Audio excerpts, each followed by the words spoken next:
पूनम जी, मनोज जी, मेरी शादी को भी 19 साल हो गए। इतना तो मैं भी सीख गया कि वाइफ को बोलने से कभी रोकना नहीं चाहिए। आप हिम्मत वाले हो, रोक रहे हो, लेकिन इन्हें भी दाद देनी होगी, रुकी नहीं। मैं बधाई देता हूं आपको भी, रंजीता जी और मनोज, जो कि दल में आए हैं। लोक दल के विचारधारा को आप मजबूत करेंगे, मुझे विश्वास है। हमारे दल के पुराने कार्यकर्ताओं को आप पे विश्वास है। बधाई सभी कार्यकर्ताओं को देता हूं कि जैसा अभी रंजीता जी ने बताया, और आपको मालूम है कि ये मीटिंग कल शाम तक कहीं और होनी थी, जहां दूसरी व्यवस्थाएं थी, तैयारियां थी, और चंद घंटों में ही आप लोगों ने दोबारा वहां से तंबू उखाड़ करके यहां जमाया है और यहां के लोग जुटे हैं। आप सब बधाई के पात्र हैं और मेरे लिए बहुत बड़ा आशीर्वाद है। अभी इंडिया का मैच चल रहा है। मैं पहले मुझे जानकारी थी, मैं सोच रहा था 4 बजे से, पता लगा रास्ते में चल रहा था कि 1:30 बजे से ही चल रहा है।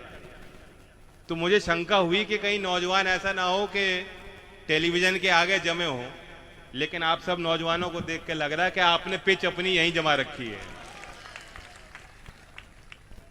और इसी पिच पे हमें बैटिंग करनी है। सवाल लोनी का है, विकास कुंज में सभा चल रही है, लोनी के विकास के सवाल हैं। उन सवालों का उत्तर हमें और आपको ढूंढना है ना, तो यही हमारी पिच है। देश में जो राजनीति है, जो चर्चाएं चल रही हैं, उससे ज्यादा अच्छे लोगों का वास्ता नहीं रहा। मीडिया के चैनल कई गुना बढ़ गए हैं। मीडिया में पहले जब शो होता था प्राइम टाइम 7 बजे, 8 बजे, 9 बजे, न्यूज चैनल को लोग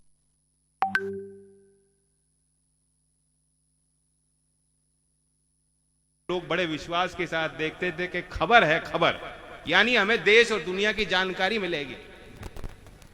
लेकिन अब तो रंगीन चश्मे से दिखते हैं टेलीविजन पे, सबका अपना एक विचार है जो थोपे जाते हैं। पहले एक आदमी बैठता था कैमरा के सामने, अब 10 लोग अपनी अपनी छोटी छोटी खिड़कियों में होते हैं, एक दूसरे पे चिल्ला रहे होते हैं। तो मनोरंजन भी हो गया, वो खबर के नाम पे मनोरंजन ज्यादा है। और वो लोग डिबेट तय करते हैं कि किस मुद्दे पे आज चर्चा होगी, और किस मुद्दे पे चर्चा होगी कि बाहर से चीता आया है, वो गर्भवती है। यहां माथे पे लक्ष्मी और यहां माथे पे जो है गणेश जी की फोटो लगा दें केजरीवाल जी। ये इसी तरह की अनाप शनाप बातें, आपका कोई वास्ता इससे नहीं है। देखते रहिए उन खबरों को, और उन विषयों पर अगर आपको ज्यादा गंभीरता से उन्हें ले लोगे तो आप अपनी वोट खो दोगे। वोट आपके जमीनी मसलों पे होनी चाहिए। पुरानी व्यवस्थाएं हैं, वो हमारी पहचान का हिस्सा हैं, लेकिन अब हमें अपने समाज को आधुनिकता से जोड़ने की जरूरत है। बिना शिक्षा के, तो उच्च शिक्षा के, अच्छी स्तर की शिक्षा के हम अगली पीढ़ी को तैयार नहीं कर सकते। मैं जब गांव में जाता हूं तब भी बात कहता हूं, वहां भी लोग इस बात को समझते हैं जो खेती कर रहे हैं, क्योंकि वहां जमीनें घटती जा रही हैं खेती की और गुजारा नहीं हो पा रहा। और यहां शहर में आके भी मैं कह रहा हूं, क्योंकि लोनी तो वैसे ही तंग के आया हो। वाह वाह वाह, क्या बहाव है। जलवायु प्रदूषण हमारे लिए घातक है। अब इसका दोष तो कुछ लोग चाहते हैं कि सिर्फ किसान को जाए। अपने यातायात के साधन जनमानस के लिए तैयार नहीं किए। सार्वजनिक यातायात, पब्लिक ट्रांसपोर्ट का कोई विकल्प ही लोगों पे नहीं है।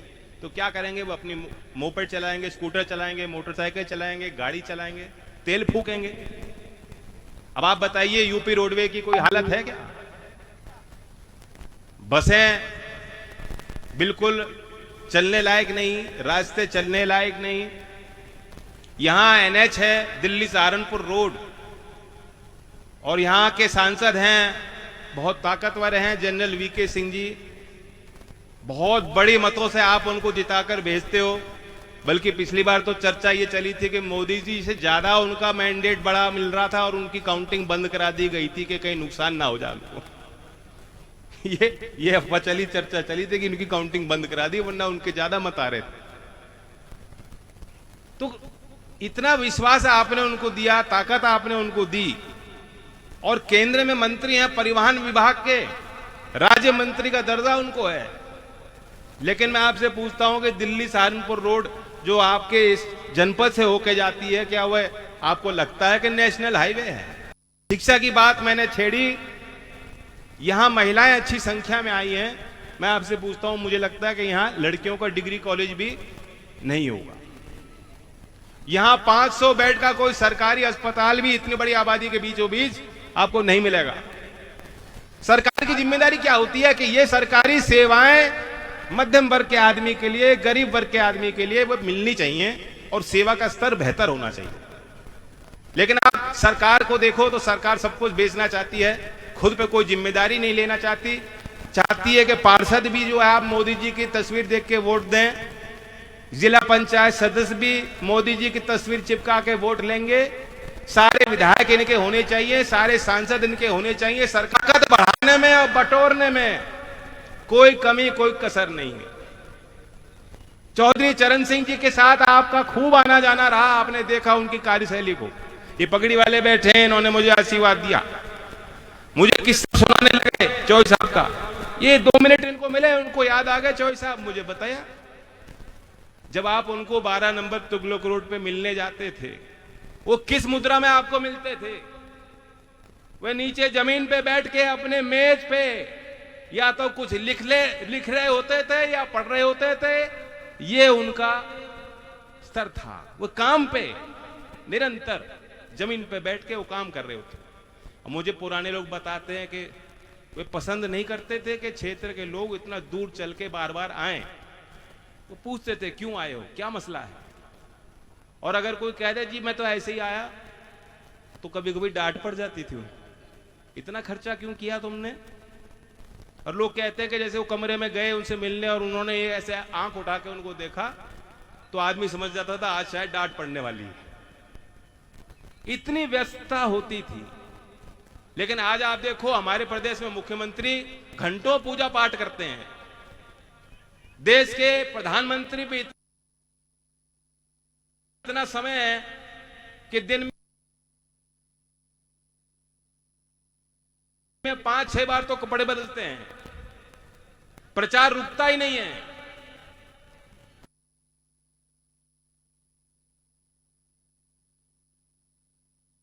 आपदा में अवसर बनाओ, आपदा को भी अवसर बना दिया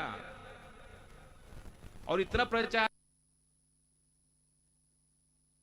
करते हैं, इतना प्रचार करते हैं। मुझे बड़ा ताजुब हुआ, कल प्रधानमंत्री का बयान सुना, मैं कहा कि मैं चाहता तो मैं अपनी तस्वीर छाप देता चारों तरफ, मैं भी विज्ञापन दे सकता था अपनी तस्वीर के साथ।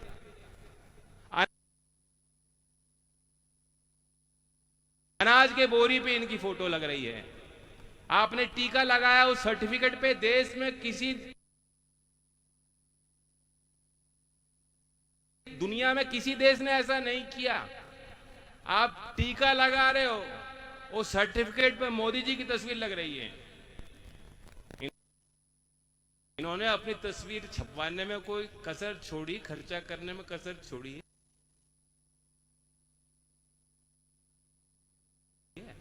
खूब रौनक रहती है इनकी, फिर भी क्या कह रहे हम तो बड़े सीधे साधे आदमी, गरीब आदमी, झोला उठा के फकीर आदमी चल पड़े। तो ये सब मार्केटिंग है, ये सब मार्केटिंग है। और जब आप प्रयास करोगे सवाल पूछने का, वित्त मंत्री महिलाएं हैं, अभी आपने रंजीता जी को सुना, बेबाकी से अपनी बात रखी, वित्त मंत्री जी भी रखती हैं, लेकिन अपनी बात कहने में वे सक्षम है। लेकिन जब आप उनसे कोई सवाल पूछोगे तो जवाब नहीं देना चाहिए। जब उनसे पूछा गया महंगाई हो रही है, जवाब मिला कि मैं प्याज नहीं खाती। आज मतलब तो नहीं है इसका, कोई सार नहीं, कोई मतलब नहीं, कोई सर नहीं, कोई पैर नहीं। तो ये लोग आपको उलझा के रखेंगे और यहाँ की जो मूलभूत सुविधाएं हैं, जो सवाल हैं आपके रोजी रोटी के, आपके जीवन के संघर्षों के, उनका कोई हल पेश ये करने वाले नहीं। 2015 में, और हम भूल भी जाते हैं, और क्या पूछें, 2015 में मोदी जी ने कहा था देश में 100 स्मार्ट सिटी बनाऊंगा, स्मार्ट सिटी मिशन, और अटल जी के नाम से भी शहरी विकास की योजना उन्होंने बनाई है। उन्होंने कहा था 5 साल में देश में 100 स्मार्ट शहर बन जाएंगे। आपने कोई जाके देखा है कोई स्मार्ट सिटी? अब तो 7 साल हो गए। 2022 तक किसान की आय दुगनी होनी थी, और तो और ताली और थाली बजाकर 2 हफ्ते में कोरोना भी खत्म हो जाना था। लोग सब भूल गए। ताली थाली कितनों ने बजाई थी? शर्म मत महसूस करना, हाथ उठा के बताओ ताली थाली बजाई थी। तो ये हमारी मासूमियत की निशानी है। अभी 1 महीने पहले उसको सजा मिल गई थी जिस विधायक को, वहां चुनाव नहीं होने दिया उन्होंने, और कोई सवाल नहीं पूछना चाह रहा था। लेकिन आज हो, अगले हफ्ते हो, 1 महीने बाद हो, 2 महीने बाद हो, चलो 3 महीने दे दिए, हमें भी ज्यादा समय मिल रहा है तैयारी करने का। और यहां भी मुजफ्फरनगर के खतौली के बहुत लोग रहते हैं लोनी में। मैं आपसे भी कहूंगा, आपको यहां नगर पालिका वाले चुनाव बाद आए, विपक्ष जीत गया, लोकदल जीत गया, तुम्हारे नहीं हो। जैसे रुपया गिर नहीं रहा, वो तो डॉलर बढ़ रहा है, वैसा ही जवाब आप उनको दे देना। और हालात ऐसे हैं कि अभी मनोज जी बता रहे थे, संघर्ष तो बहुत किया है सबने, आप सबने संघर्ष किया, संघर्ष के रास्ते ही आगे अच्छे दिन हमें आएंगे। विश्वास यही कहूंगा कि पहले एक बहुत बड़ा हिस्सा यहां बागपत से जुड़ा होता था, जो अभी कह रहे थे हमारे विधायक जी मदन जी, और हम लोगों का आना जाना भी बहुत ज्यादा रहता था। कुछ हमारी भी कसर कमियां रही हैं, और उसको भी मैं दूर करना चाहता हूं। और आप भी ऐसा काम करो। हमें यह तय करना है कि हम कैसी सत्ता चाहते हैं, कैसे जनप्रतिनिधि चाहते हैं। आज जो लोग हैं आपको लड़ने और लड़ाने बढ़ाने की बात करते हैं, और कुछ नहीं इनके पास एजेंडा। हम लोग भाईचारा की बात गांव में करते आए हैं, लेकिन अगर आप देखोगे, आपने भी गांव के जीवन को देखा है, परखा है, उस जीवन को आप अच्छी तरह समझते हो। वहां क्योंकि सदियों से बसावट है, एक दूसरे को अच्छी तरह लोग जानते हैं, वे भी लोग पुरानी परंपराओं में बंधे हुए हैं। वहां कभी सांप्रदायिक हिंसा आसानी से होती नहीं। आप तुलना करेंगे शहरी क्षेत्र में, यहां बहुत चंद मिनटों में अफवाह बन जाती है, पड़ोसी पड़ोसी को जानता नहीं है, और यहां किस पहचान को लेकर आप अपने आप को व्यवस्थित करोगे? कोई गाजियाबाद से आया है, कोई मूल निवासी है, कोई मुजफ्फरनगर से आया है, कोई हरियाणा से आया है, कोई पूर्वांचल से आया है, तो आपकी पहचान क्या है? और ऐसे माहौल में दूसरे लोग आते हैं, कहते भाई हिंदू, हिंदू की पहचान आपकी पहचान है, या मुसलमान खतरे में है, मुसलमान बन जाओ, धर्म की इबादत भी करो और धर्म की रक्षा भी करो और लड़ो भी। तो ऐसे लोगों से भी, जो एक्सट्रीमिस्ट विचारधारा है, ऐसी विचारधारा से भी हमें आपको नुकसान होता है, क्योंकि हम अपने मुद्दे भूल के उसमें लग जाते हैं। इसलिए भाईचारे की बात जितना हमारे कार्यकर्ता गांव में जाके कहते हैं, हमें जरूरत है कि शहरी क्षेत्र में भी हम उस संस्कार को बढ़ाने का काम करें, और लोकदल का हर एक कार्यकर्ता इस काम के लिए तैयार। कोई भाईचारे की बात नहीं करता, और मैं कहता हूं कि जब भाईचारा जिंदाबाद का नारा लोकदल का कार्यकर्ता लेगा, तो भ्रष्टाचारी भारतीय जनता पार्टी के जितने कार्यकर्ता, उनको तो साफ सूंघ जाता है, वे गली से अपने आप लौट जाते हैं कि यहां हमारी दाल गलने वाली नहीं। तो भाईचारा जिंदाबाद का नारा है हमारा, इसे मजबूत कीजिए। आज यहां क्राइम बहुत बड़ा इशू है गाजियाबाद में, लोनी में, और कुछ लोग ये दावा करते हैं कि जी योगी जी आए तो क्राइम घट गया। घटा नहीं है। गैर कानूनी तरीके से कानून का राज स्थापित नहीं हो सकता। आपने लोगों के बेवजह पोस्टर छपवाए, पूरे प्रदेश में लगवाए, हाई कोर्ट ने कह दिया गैर कानूनी है। बिना कोई इत्तला दिए, बिना कोई सुनवाई किए, बिना कोई नोटिस दिए आप लोगों के, विपक्षी लोगों के घर बुलडोजर भेज सकते हैं, क्योंकि आपकी सरकार चल रही, लेकिन यह भी गैर कानूनी है। गैर कानूनी तरीके से आप किसी भी नागरिक के मन में, किसान के मन में, व्यापारी के मन में, मजदूर, बेरोजगार नौजवान के मन में कानून का सम्मान स्थापित नहीं कर सकते, कानून का राज स्थापित नहीं कर सकते। उसके लिए तो सामाजिक संस्कार हमें पैदा करने पड़ेंगे। तो हर मोर्चे पे आप देखोगे तो कोई परफॉर्मेंस इनकी नहीं है। सबसे महंगी बिजली आपको मिल रही है, भर्तियां सही नहीं हो रही हैं। मैं देख रहा था अभी एक पार्टी का राष्ट्रीय अधिवेशन है जो सत्ताधारी दल है, और केंद्रीय मंत्री जी क्या कह रहे हैं कि 69,000 जो भर्ती हुई शिक्षक भर्ती, उसमें उत्तर प्रदेश की सरकार पे उन्होंने आरोप लगाया और कहा इन्होंने भ्रष्टाचार किया। गरीब लोगों को दबाया गया, पिछड़े वर्ग के लोगों को वहां नौकरियों में उनकी गिनती नहीं हो पाई। ये बात मैं नहीं कह रहा हूं, सरकार में बैठे लोग, शामिल बैठे लोग कह रहे हैं। तो नौकरी नहीं दे रहे। एक नौकरी थी जिसके लिए हमारे लोगों का आरक्षण एक आकर्षण था, वह आर्मी की नौकरी थी, आर्मी की नौकरी। और ये जो राष्ट्रवादी बनते हैं, हिंदू मुसलमान की बात करते हैं, इनके मुंह पे दही जम गई। जब आर्मी की नौकरी जो हमारी स्थायी नौकरी होनी चाहिए, उस नौकरी को भी 4 साल का भद्दा मजाक आपको थोपा गया है। ये इस योजना की मांग कोई नहीं कर रहा। और आप किसी बड़े जनरल से बात कर लो या किसी जवान से बैठ के बात कर लो, सब एक राय के हैं, सब कहते हैं खराब हो रहा है, गलत योजना है। लेकिन क्या करें साहब, बाहर इस बात को हम कह नहीं सकते, लेकिन लोकदल का कार्यकर्ता कह सकता है। हमारी एक लौती अकेली पार्टी है जिसने अग्निवीर के खिलाफ पंचायत करी, जगह जगह गए, लोगों को बताया, लेकिन आज भी बेकसूर नौजवानों के खिलाफ मुकदमे दर्ज हैं। क्यों? वो आक्रोश में आए, वो सड़कों पर कैसे आ गए, उन्होंने सरकार की आलोचना कैसे कर ली, आज भी मुकदमा सह रहे हैं। तो इस मंच के माध्यम से मैं कहना चाहता हूं, केंद्र सरकार से भी, राज्य सरकार से भी, कि इन नौजवानों को बख्शो, इन नौजवानों पर रहम करो, इन्हें नौकरी की व्यवस्था ने दो। ये खुद जानते हैं, अपने दो पांवों पे खड़ा होना जानते हैं, ये आत्मनिर्भर हैं, इन्हें ज्यादा कुछ आपसे नहीं चाहिए, लेकिन इन नौजवानों की इज्जत करना सीखो। मैं फिर आपको धन्यवाद देता हूं, इतनी बड़ी संख्या में आप लोग आए हो, और उम्मीद करता हूं कि आप हमारे इस दल को मजबूत करेंगे। मनोज जी ने खूब मेहनत करी, हमारे यहाँ के जनप्रतिनिधि मदन जी रहे हैं, और जैसा कि खतौली में हो रहा है, मुझे लगता है कि आप सब चाह रहे होंगे कि यहाँ भी हो जाए, क्योंकि यहाँ के विधायक ने भी कोई कसर तो छोड़ी नहीं है। हमारे परवेज मियाँ हैं, साहब सिंह जी की बेटे, उनके साथ क्या गुल खिलाए दिल्ली में जाके, आपने सुनी ही बातें। क्या ऐसे जनप्रतिनिधि चाहते हो आप? अगर इस देश में कानून का काम हो, ईमानदारी से कोर्ट अपना काम करें, तो ज्यादा वक्त नहीं लगेगा, हफ्ते तो 2 हफ्ते में यहां भी जो उपचुनाव घोषित हो जाएंगे। लोनी में भी आपको दोबारा मौका मिल सकता है।